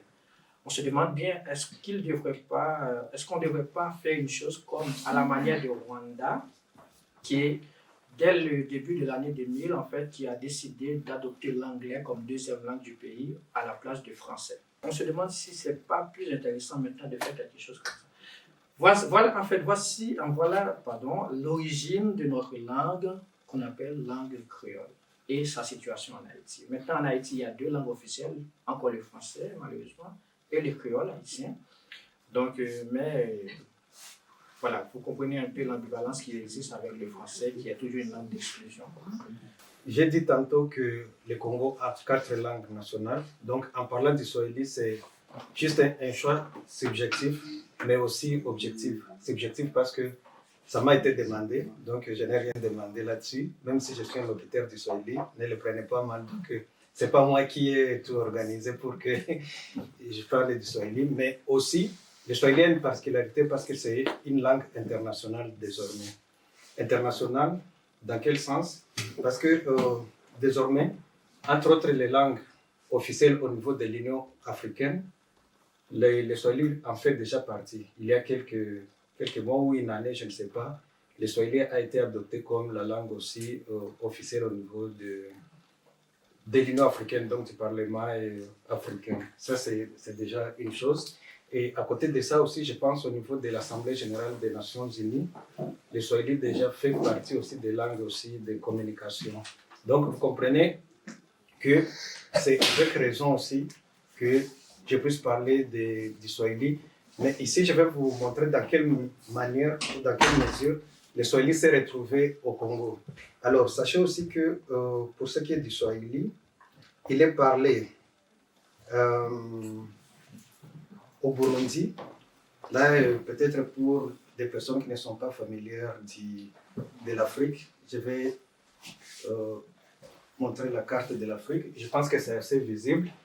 Il est parlé au Burundi, aux Comores, au Mayotte, au Kenya, au Malawi, au Mozambique, en Ouganda, au Rwanda, en Somalie et en Tanzanie. Alors, en parlant des Comores, en parlant de Mayotte, là ce sont des îles dans l'océan Indien, donc nous sommes ici dans presque l'archipel de Seychelles et toute cette partie-là. Et récemment, j'avais croisé des Malgaches, évidemment, que j'ai rencontrés ici au Placette. Je m'étais rendu compte qu'il y avait même des mots swahili. Donc, on s'entendait, donc il parlait un mot, et puis je lui avais demandé le sens, il m'avait dit le sens, et j'avais trouvé que c'est le même sens que le swahili. Donc, vous comprenez que le swahili aussi se retrouve aussi, bon, avec des déformations aujourd'hui, mais ça subsiste encore. Alors, le swahili vient d'où? Vous allez vous rendre compte que c'est juste la partie orientale de l'Afrique que j'ai énuméré les pays qui sont concernés par le swahili. Donc, et principalement la partie de l'océan Indien. Et qui dit océan Indien dit désormais, dans les temps, c'était la partie la plus commerciale avec le golfe d'Aden où il y a le sultanat d'Oman, il y a le Yémen, mais aussi il y a l'Arabie Saoudite. Et donc, mais aussi à côté il y a l'Iran, donc tout ce qu'on appelle Perse antique.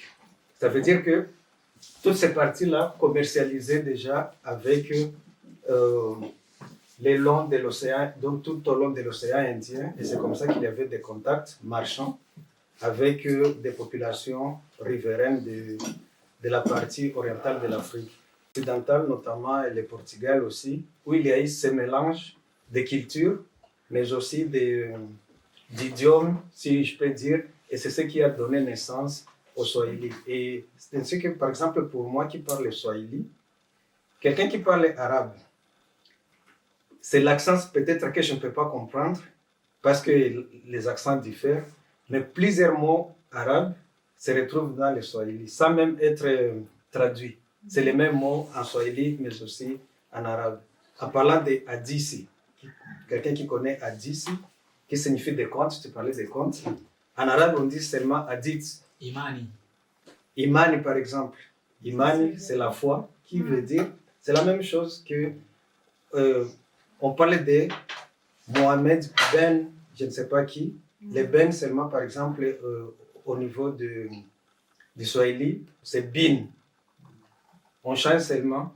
Mais Moussa, par exemple, Moussa, en arabe, c'est Moussa, et en swahili, c'est Moussa aussi, qui signifie Moïse pour ceux qui connaissent un peu la langue. Donc, vous comprenez que c'est vraiment plus des mots arabes. Les djinns, quelqu'un qui connaît djinn, qui signifie juste des esprits ou des mauvais esprits, comme vous voulez.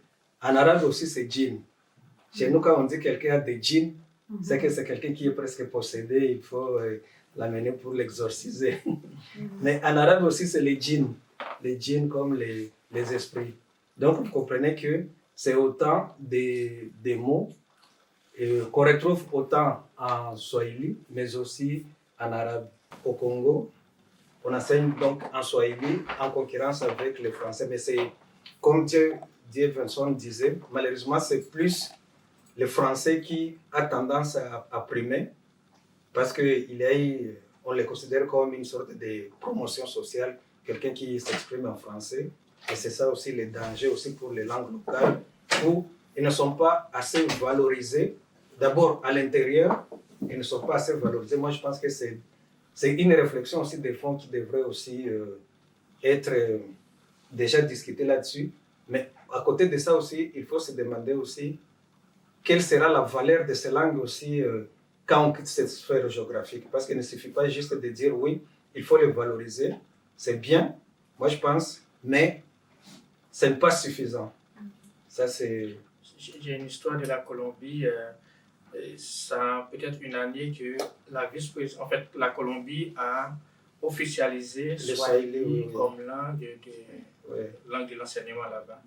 C'est peut-être parce qu'il y avait des populations swahilophones qui étaient lors du voyage transatlantique. Ouais. C'était là-bas. Voilà, c'est un peu ça, la petite histoire du Swahili. Mais on est aussi ouvert s'il y a des ajouts. Et pour le lingala? Les lingala, ça peut être les langues ou je ne sais pas quoi, mais ça s'est déformé aussi avec la colonisation.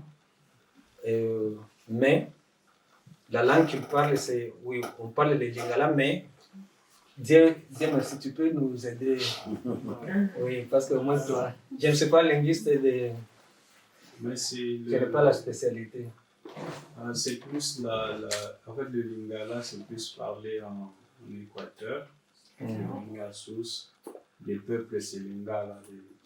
On dit les bangala. Oui, oui. Donc, le préfixe, comme il a Oui, dit, ça peut changer, tout ça, on dit lingala. Et tout ça. Oui. Mais c'est la base, c'est les bangala qui Oui. sont Les bases, c'est des immenses, donc c'est ça? Et les bases désignent l'ensemble. Donc, c'est Ngala. lingala. C'est Ngala qui doit être, qui est la racine. Donc. Il y a un concept, je suppose que c'est pas lui qui l'a créé, mais c'est par lui que j'ai connu. Mélenchon parle de la créolisation. Et moi je comprenais initialement que son intention c'était pour dire, voilà, quand il y a un mélange intéressant qui amène à un mélange de culture, etc., dans un sens positif.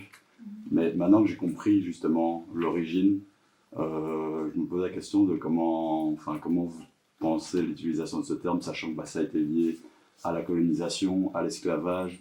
Après, il y a aussi le côté de la résistance, etc. Mais j'ai l'impression que dans tous les cas, c'est pas une situation qui correspond à celle dont, par exemple, Mélenchon parle. Et je me demande, est-ce que c'est pas un peu problématique d'utiliser ce terme? Qu'est-ce que vous en pensez, en fait? Ouais. Vous savez que le problème, c'est que parfois, il y a certains termes qu'on utilise et en fait, ça peut-être, ça nous donne une impression que c'est un terme joli, magnifique, et qui a été inventé pour, je sais pas, pour la beauté de la chose. Mais en réalité, il y a une histoire, il y a toute une brutalité qui cache derrière. C'est comme le mot métis ou mulâtre en Haïti. Le mot mulâtre, maintenant, on n'emploie pas trop mulâtre, en plus, on emploie plus métis. Et en fait, le métissage, déjà là, en fait, l'histoire qui cache derrière le métissage, c'était juste le blanchissement de la population. Donc voilà, on voulait pas de noirs, on voulait plus de personnes moins foncées. Donc il fallait métisser la population. Donc les mulâtres, c'est pour cela d'ailleurs on les appelait des mulâtres pour symboliser, parce que mulâtre ou mulet, voilà, c'est un animal. C'est un animal un peu vulgaire qui ne peut pas se reproduire. Donc voilà, on désignait les enfants nés d'un blanc et d'un noir comme ça. Pour dire, voilà, tu es un vulgaire mulet, donc tu ne peux pas reproduire, voilà. Donc c'est ça qui cache. Mais quand on dit quelqu'un métis, maintenant, on ne voit pas cette histoire qui cache. C'est comme le créole. Le mot créole, c'était une façon pour rabaisser ou pour distinguer une supérieure, en fait, une population supérieure, et par rapport à une population qui est inférieure. Quand on dit, en fait, on va le créole, oui, créoliser, c'est qu'on va te réduire, en fait, à un niveau un peu inférieur par rapport à des personnes qui venaient du métropole, donc les Blancs qui vivaient en métropole. Donc, tout ce qui se faisait dans la colonie, on désignait ça comme créole, pour distinguer des autres qui venaient du métropole. La langue, on l'appelle créole. D'ailleurs, il n'y a même pas que créole haïtien. Tu vas trouver créole parce que dans beaucoup de pays, c'était juste pour symboliser ceux qui sont dans la colonie, ceux qui sont nés dans la colonie. Il y a même créole martiniquais, il y a créole, je sais pas quoi. Donc déjà, c'est pour ça, en fait, en Haïti, il y a ce débat-là pour le changement de la langue, et le nom de la langue. Donc, parce que le mot créole, là, beaucoup d'Haïtiens ne connaissent pas ça, ne connaissent pas l'histoire qui cache derrière. C'était pour dire, voilà, ça c'est un patois, c'est quelque chose, voilà, on parle créole, vous parlez créole, c'est pas vraiment une langue, et c'est juste des patois, des folklorismes, si vous voulez. La langue, c'est français. Donc, du coup, c'était pour rabaisser, en fait, ce que les Noirs ou les esclaves parlaient. Donc c'est pour cela qu'on aimerait bien que ça déjà, il y a des bouquins, pas des bouquins, il y a des articles des chercheurs qui disent pourquoi il ne faut pas appeler, en fait, cette langue-là haïtien tout court, comme le français, donc on parle français. Donc, Haïti, on parle notre langue, c'est pas créole. c'est pas une langue inférieure par rapport à la langue française. C'est une langue comme la langue française, c'est pas du tout créole. C'est une langue, on pourrait l'appeler haïtien tout simplement. En tant qu'historien, je vais parler avec ma casquette d'historien. Je pense que c'est très important aujourd'hui de questionner même ce qu'on appelle les concepts. Parce que certains concepts qui nous permettent aujourd'hui de définir certaines choses, mais vous allez vous rendre compte que ce sont des concepts, par exemple, où certaines populations ne se retrouvent pas, mais qui sont obligées d'emprunter ces concepts, mais qui ne répondent pas à la réalité socio-culturelle de leur région. Et c'est ainsi que, et c'était ça aussi, quand je parlais de la langue comme outil de colonisation aussi, il y a ce problème qui s'est posé énormément. Je prends l'exemple du marronnage. En parlant du marronnage, vous allez vous rendre compte que c'est la manière dont on définissait ces gens-là. Mais est-ce que c'est comme ça que ces gens-là se définissaient? Non. Mais c'est un concept qui a été popularisé, mais qui s'est imposé parce qu'on vous définit comme ça. Mais vous ne vous définissez pas comme ça. Et je pense aujourd'hui, tout ce qui est réflexion doit aussi se porter là-dessus, parce que vous allez voir aussi un autre aspect. Des fois, les gens, du fait que de la colonisation, et il y a eu cette imposition de la langue du colonisateur, par exemple, au détriment des langues locales, ça fait que même au niveau de la réflexion, vous êtes obligé de réfléchir dans la langue autre que la vôtre. Parce que vous n'avez plus de concepts, par exemple, ils ont disparu. Vous ne les avez plus, vous êtes obligé d'emprunter des concepts pour vous exprimer. Et des fois, vous allez exprimer peut-être ce qui ne correspond pas directement à ce que vous voudriez dire, mais c'est ça la réalité des choses. Donc, ça aussi, ça serait intéressant de questionner. Donc, je l'ai dit comme ça, je ne sais pas si je l'ai dit mieux, mais j'espère que vous avez fait juste un effort pour comprendre un peu la préoccupation. S'il y a débat sur le maintien ou non du terme créole pour désigner la langue, donc il y a des arguments qui sont contre, qui sont ceux que tu as évoqués, qui sont des arguments qui sont là à l'histoire. Si le terme n'a pas encore été changé, j'imagine qu'il y a des arguments pour maintenir le terme créole. C'est quoi les arguments pour maintenir ce terme-là? Alors, ça me fait rire parce que jusqu'à présent en Haïti, on confronte avec des réalités un peu difficiles à expliquer. Avant 1987, je vais juste faire une description. Avant 1987, il y avait même le drapeau que vous voyez, le drapeau d'Haïti, là, c'était pas ça le drapeau. Le drapeau, c'était plutôt noir et rouge. Le noir symbolisait les esclaves et rouge pour les mulâtres, c'était ça. Et puis à partir de 1987, donc sous la pression, bon pas la pression en fait, on peut dire à partir de 1987, il n'y a plus la dictature, maintenant l'impérialisme est ancré, a pénétré dans notre pays. Donc il y a à ce moment-là que la constitution française à l'époque, les Haïtiens, en fait c'était les Français, l'ambassade française en Haïti à l'époque venait, c'était pas que les Américains aussi, nous imposaient cette constitution-là comme la nouvelle constitution. C'est pour cela que vous allez entendre des Haïtiens qui disent cette constitution-là ne s'adapte pas à notre réalité, c'était une constitution qui était venue comme ça. Et c'est cette constitution aussi qui a gardé, en fait, elle a officialisé le mot créole, mais elle a gardé le mot créole en Haïti et elle a changé aussi le drapeau du pays. Et le drapeau du pays actuel qu'on connaît, c'est un drapeau en fait, qu'un dirigeant haïtien avait, en fait, vous savez, après l'indépendance du pays en 1804, 2 ans, en fait, pas 2 ans, 2 ans après, l'empereur, en fait, la personne qu'on considère comme le père de la patrie a été assassinée. Et en 1806, maintenant, il y a un président qui est venu, qui en fait, lui, les historiens le considèrent comme était un pro-français. Donc, il était plutôt proche du français comme que l'empereur, en fait, la première personne. Et lui, qu'est-ce qu'il faisait? Donc, il disait, bon, en fait, nous allons juste prendre le drapeau français et enlever seulement la partie blanche et garder les deux bandeaux, en fait, bleu et rouge. Et c'est ça, mais en fait, ils ont mis ça plutôt de manière superposée et ils ont créé le drapeau haïtien. Donc, ce n'était pas le drapeau d'avant, en fait, c'est en fait le deuxième président qui est devenu. Et après, en 1811, en fait, enfin 1811, en fait en 1806, en fait, le pays était scindé en 2 régions. Il y avait une région dans le nord qui considérait le premier drapeau de Dessalines, noir et rouge, et il y a l'autre partie qui considère, en fait, la partie pro-française, qui considère le drapeau bleu et rouge, qui enlève juste la partie blanche. Et du coup, en 87, les intellectuels haïtiens, sous l'influence française, ont gardé, en fait, ont réadopté en fait cette nouvelle drapeau qui a été inventé par une personne pro-française, et également le mot créole qui reste toujours. Déjà, comme je l'ai dit, le mot créole n'était même pas encore ici dans la constitution haïtienne, les anciennes constitutions. En 87, ils ont accepté de mettre notre langue maternelle, la langue créole, dans le français. Donc, les arguments, c'est surtout ça. Donc, jusqu'à présent, on peut dire déjà, il y a même ce débat-là, les Haïtiens qui sont là connaissent bien, il y a ce débat sur le drapeau, la couleur du drapeau. Il y a des arguments qui disent qu'il faut changer le drapeau, tout comme le créole, il faut changer. Je ne sais pas si c'est l'argument dominant ou pas, mais il y a ça qui est présent chez nous. Donc il y a toujours ce conflit-là pour dire, voilà, en fait, l'empereur, la première personne, la personne qui nous a donné la liberté, Dessalines, lui, le drapeau qu'il avait, c'était le drapeau noir et rouge.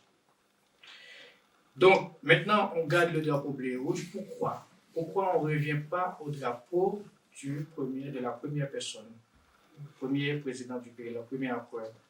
C'est comme, en fait, la langue créole, on dit, mais pourquoi on continue à parler, on utilise le terme créole? Les personnes qui savent, qui connaissent bien l'histoire, ont dit, mais le terme créole, c'est pour rabaisser une langue par rapport à une autre, ou une personne par rapport à une autre personne. Les blancs créoles, il y a des blancs, qu'on appelle des créoles, c'était des blancs qu'on dit qui sont inférieurs aux blancs qui sont nés dans le métropole. Donc l'argument, en fait, voilà, il y a l'influence française qui est toujours présente en Haïti. Donc, qui dit l'influence française dit qu'on va maintenir certaines traces de la colonisation, comme le mot créole, le drapeau pro-français, et voilà, c'est un peu comme ça.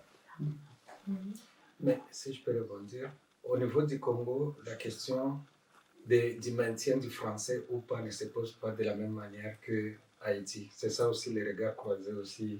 Ça ne se pose pas de la même manière parce que le Congo a sa particularité. C'est presque 400 langues. Donc, que vous pouvez appeler patois ou je ne sais pas quoi, mais moi je les appelle des langues parce qu'elles ont la même valeur que d'autres. Et à un certain moment, juste après la colonisation, il y avait ce souci de resserrer vraiment le nationalisme congolais. Et on s'était rendu compte que le nationalisme congolais ne devrait passer que par une langue commune qui est partagée par tout le monde. Et cette langue commune, déjà comme il y avait le français qui était là, on n'a pas fait d'effort vraiment pour réfléchir s'il fallait s'en débarrasser ou pas. Au contraire, on l'a renforcé.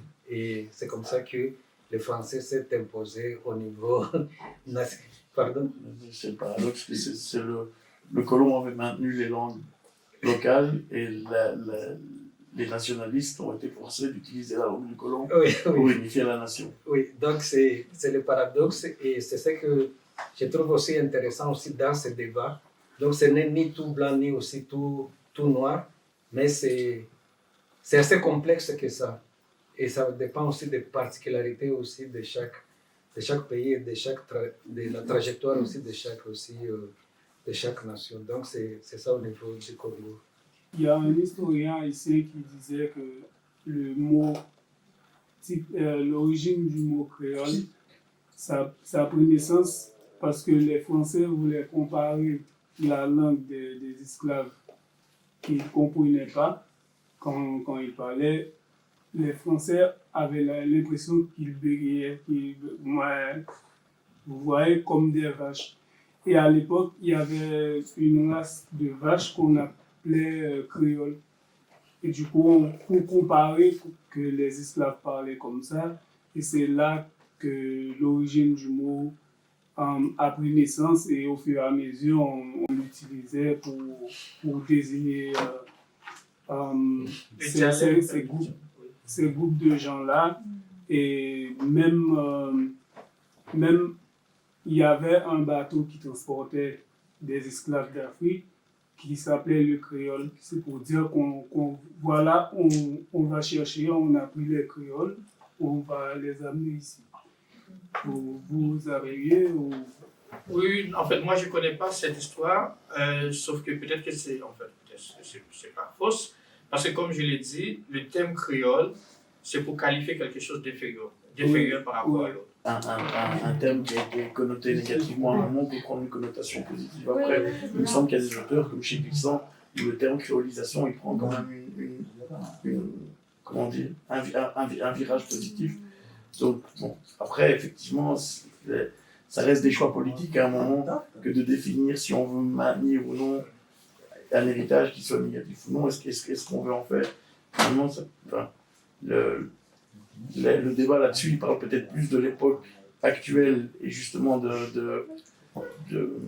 comment dire, de toute une série d'échecs dans l'accomplissement d'un projet que d'un passé finalement qui est comment dire, dont on peut encore choisir finalement dans quelle mesure est-ce que on l'assume ou pas en le transformant en quelque chose de positif. Je ne sais pas si tu vois ce que je veux dire. Oui, je comprends. En fait, la positivité, en fait, oui, il y a certains auteurs qui parlent du créole comme... C'est comme pour dire en fait quelque chose de magnifique quand on a été créolisé, quand on arrive, oui. Mais sans pourtant relater en fait qui sont pas même partis dans l'histoire, qui sont restés plutôt dans les sciences actuelles. Vous savez, même en Haïti maintenant, il y a des Haïtiens même qui sont fiers, vous dire moi je suis un créole. Voilà, je suis créole. Mais on ne peut pas les reprocher aussi parce que c'est l'histoire qui cache derrière le thème créole n'a pas trop ou n'a pas été racontée vraiment dans l'enseignement en Haïti.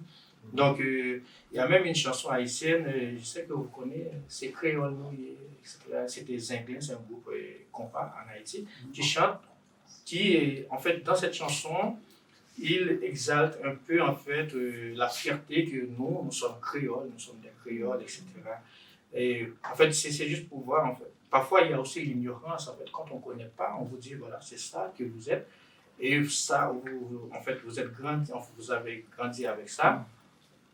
Finalement, vous allez vous voir comme ça, finalement. Donc, c'est ça qui s'est passé avec beaucoup d'Haïtiens qui se disent créoles. Moi, peut-être pas, je ne dis plus, parce que maintenant, je me renseigne un peu, je sais qu'est-ce qui se cache. C'est comme avec le mot mulâtre. Il y a des Haïtiens qui sont nés d'un blanc et d'un noir, d'une femme noire, qui ne veulent pas qu'on les appelle mulâtres. Parce que, en fait, avant mulâtre, c'était juste un terme pour dire, voilà, c'est une catégorie plutôt un peu métissée. Mais quand ils savent, voilà, mulâtre, c'est un animal vulgaire, juste pour nous qualifier. Oui, c'est parce que moi, je suis d'origine réunionnaise. Et à La Réunion, qui est encore sous domination française, le mot créole, c'est presque comme si tu disais pour un Belge, je suis wallon. Ça a un sens totalement différent. Et c'est aussi une question de contexte aussi. C'est pas péjoratif, c'est ça que tu dis. Non, c'est pas péjoratif. Ça classe même certaines personnes en fonction de leurs origines. Moi, par exemple, je suis un zoréole. C'est un mélange d'un zoreille, ce qu'on appelle les blancs là-bas à La Réunion, et d'une créole. C'est, on va dire, des personnes qui sont d'origines diverses à La Réunion. Parce qu'il y a vraiment cet objectif, ce sens de mélange dans le thème créole. Mais comme Juvenson le dit, le métissage et la créolisation, c'est quand même construit dans la douleur. D'ailleurs, à La Réunion, chaque année, il y a une fête qu'on appelle la fête CAF. CAF, c'est comme ça qu'on appelle les personnes réunionnaises d'origine africaine, noire, parce qu'il faut bien se souvenir que le mélange, ça s'est construit dans l'esclavage, la douleur, quoi. Comme disait Thomas, pardon, je suis un peu fatigué. Les Réunionnais ont repris un mot qui avait une connotation dure et l'ont redonné une certaine grâce. Oui. Oui, c'est ça. C'est ça qui existe chez nous. Et je ne sais pas pourquoi ça a été fait. Peut-être que aussi ça a été fait exprès. L'histoire de l'origine créole, on ne raconte pas ça dans l'enseignement. On raconte tout le français. Donc, je pense que les Haïtiens connaissent mieux l'origine du français, du gaulois, etc., que le créole, le terme créole. Donc, ça, je pense, c'est peut-être pour ça, si vous allez sur Google, le mot créole, vous allez seulement trouver la langue créole haïtienne. Il n'y a pas d'autres créoles haïtiens qui existent. Je ne sais pas si c'est parce que peut-être les autres créoles ne sont pas assez structurés comme notre langue, parce que nous, on a fait vraiment un travail. Il y a une académie, il y a un grammaire, il y a un dictionnaire. On peut traduire tout ça en créole haïtien. Et quelle que soit la langue, on peut le traduire en créole haïtien. Donc sur Google, il y a créole, et quand vous mettez créole, il n'y a que le créole haïtien qui est là. Et donc, celui du Cap-Vert est référencé comment alors? Je ne sais pas comment on l'appelle, mais j'ai regardé, j'ai mis créole, et j'ai regardé, je ne vois pas d'autres créoles. Je mets que créole J'ai haïtien. toujours entendu parler créole portugais, mais je n'ai jamais entendu un autre terme pour définir les langues qui sont parlées dans les anciennes îles portugaises de l'Afrique de l'Ouest. Oui, ils appellent ça créole. Dans les Caraïbes, il y a d'autres pays qui parlent. Bon, c'est pour ça, c'est ça. On appelle tous créole. Même si ça n'a aucun rapport. Par exemple, la langue qu'on parle, que je dis qu'il faudrait appeler haïtien, ça n'a aucun rapport avec ce qu'on parle en Martinique, et pas Martinique, en fait, île Vierge ou Curaçao, qui a aussi, en fait, comment on appelle, je crois que c'est Miufumba, j'ai oublié le terme. La langue européenne, des langues européennes, on dit c'est un créole. Donc voilà, alors que ce sont des langues nettement différentes, on n'a aucun rapport. Voilà. Juste une petite anecdote. Ce matin, j'ai vu le mot créole ici en Belgique. Et c'était un jus. Un jus fait de kiwi, de mangue et de banane. C'est vraiment une belle anecdote. On y est déjà. Et c'est très bon aussi. Le créole, le jus, c'est très bon. Tu as une question et je savais ça. Oui, pas du tout une question en fait. Moi, je voudrais avoir la précision en fait par rapport au pays où les Swahili seraient originaires en fait. Parce que pourquoi je pose la question? Parce que il y a beaucoup de divergences sur l'origine de la langue Swahili. Il y a des personnes qui disent que, d'ailleurs des historiens qui disent que le Swahili est originaire de la Tanzanie. C'est donc à la base une langue bantoue qui a emprunté des termes en arabe, des termes en portugais, des termes dans beaucoup d'autres langues bantoues, en Afrique centrale, mais aussi en Afrique de l'Est. Donc, c'est par rapport à cette divergence que je voudrais avoir une précision. La langue Swahili, finalement, c'est une langue arabe ou c'est une langue bantoue, mais qui a emprunté le terme arabe. Parce que le français, par exemple, c'est une langue qui a emprunté de langue anglaise, mais ça ne fait pas du français une langue d'origine anglaise. Oui, bon. Je pense que c'est les deux à la fois. La question la plus simple, je pense, c'est de savoir entre l'œuf et la poule. Oui, c'est juste un peu ça. Et je pense que il y a eu l'interpénétration de part et d'autre. Donc, autant les Swahili ont emprunté des mots à l'arabe, mais je pense que c'est plus les Swahili qui, donc, des langues bantoues qui ont emprunté de l'arabe plutôt. Parce que si tu vas en Arabie, c'est pas que tu verras des personnes qui parlent un peu de. Il y a des études sur la proportionnalité. Donc, il y a vraiment une proportionnalité entre les deux. C'est tout ce que moi je peux dire. C'est ce qu'on avait vu ensemble. Il y a 70% du vocabulaire référencé en Swahili qui est originaire d'une espèce de proto-Swahili qui est une langue bantoue en fait. Qui est plutôt originaire du sud de la Somalie. Et 25% seulement du vocabulaire référencé en Swahili, ou 20%, est d'origine arabe, avec 3 ou 4% de Perses anciens. Il y a des proportions ridicules de 1 ou 2% de portugais ou d'anglais. Mais la majorité du vocabulaire en Swahili, plus de 70%, c'est bantou. Et on sait plus ou moins la région d'où ça démarre. Ça démarre vraiment au sud de la Somalie, et c'est les études les plus récentes, c'est le sud de la Somalie qui est l'aire d'expansion vers le sud. C'est intéressant pour moi, on dirait que tu fais un doctorat sur Force de vous suivre tous, je suis obligé de d'écouter un tas de trucs, voilà. Et il y a un moment où pouf, ça ressort, mais voilà. Mais c'est parce qu'on a dû lire ensemble récemment quelques trucs, donc voilà. voilà. Mais moi aussi, je me demande un petit peu qu'est-ce qui vous a poussé à vous renseigner autant sur ces sujets. C'est vous qui avez proposé le... Oui, c'est ça. Toi, c'est ta casquette d'historien, mais ça, enfin voilà, je me demande un petit peu. Alors, moi, d'abord, le Congo et Haïti ont une histoire commune. Et ceux qui ne le savent pas aussi, quand je parlais de la côte occidentale du Congo, évidemment, c'est là où se trouvaient tout ce qui sont les vestiges du royaume Congo. Et donc, pendant l'esclavage, là, c'était aussi un point, vraiment un noyau esclavagiste, si je peux dire ainsi. Et donc, plusieurs des personnes du royaume Congo se sont retrouvées aux Antilles, plus particulièrement en Haïti ou en Martinique, aux Antilles. Et le bouquin qu'on a lu avec Thomas aussi, c'était, je ne me souviens plus du titre. Le 2, c'était Le roi Congo et les monstres sacrés, où il y a une partie qui est consacrée au rapport entre le royaume Congo et... Entre le royaume Congo et Haïti. Ça, c'est une chose. Et puis, deuxième chose, il a dit, juste après l'indépendance, il y avait vraiment cette difficulté d'avoir des cadres qui pouvaient prendre la relève après que la Belgique soit partie. Et ça posait énormément de problèmes.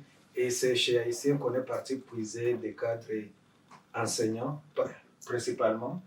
Et aujourd'hui, ceux qui vont à l'université de Kinshasa et à Kinshasa, ils retrouveront, il y a même ces communautés haïtiennes qui continuent de vivre à Kinshasa. Et donc, tu parlais des descendants haïtiens qui sont là et qui sont venus à travers ces mouvements de collaboration, de coopération entre Haïti et Congo, le Congo indépendant. Donc, Haïti voulait amener son expertise, mais aussi, au-delà de l'expertise, c'est comme vraiment ce que les Kiba faisaient à un certain moment où c'était soit des médecins, soit vraiment dans le cadre social où ils pouvaient aider dans leur expertise. C'est comme ça. Donc, il y a ces... Ils échangeaient du pétrole avec ça. Donc, il y a ces liens historiques entre Haïti et Congo. Donc, c'est un peu ça. Et à côté de ça, on est des amis. On discute aussi sur des questions contemporaines aussi. Aujourd'hui, à travers la globalisation, la mondialisation et toutes les questions qui sont remises sur la table, notamment les questions coloniales, les héritages coloniaux, la colonialité, la décolonialité. Donc, ce sont des questions vraiment qui nous traversent. Et c'est ainsi qu'on s'était dit, mais pourquoi pas ne pas discuter d'une thématique qui est transversale, quoi. Et au-delà de l'amitié, il ne faut pas oublier, il m'a dit, si un jour il devient président Congo, il va me prendre comme conseiller. C'est lui. Merci beaucoup. Au cas où je cherche du boulot aussi.